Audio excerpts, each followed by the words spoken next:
ઘરથી લઈ અને દુનિયા સુધીના બધા જ પ્રશ્નોનું સમાધાન છે કોમ્યુનિકેશન.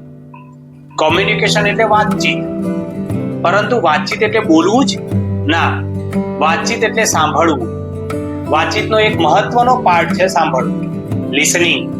જ્યારે કોઈ પણ માણસને આપણે સાંભળવા માટેની એક સ્પેસ આપીએ છીએ, જ્યારે બોલવાનું ચાલુ કરે છે ત્યારે આને આપણે એક સ્પેસ આપીએ છીએ, ત્યારે એ પોતાની જાતને શબ્દો દ્વારા પોતાના મનમાં જે ભાવ છે, જે ઘટનાઓ છે, જે વિચારો છે રિપ્રેઝન્ટ કરે છે.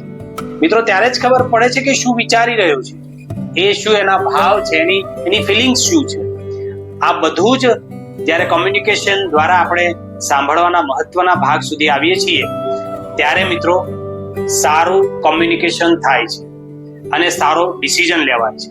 તમને વિડીયો ગમે, લાઈક એન્ડ શેર કરજો એન્ડ કોમેન્ટ કરજો. Thank you.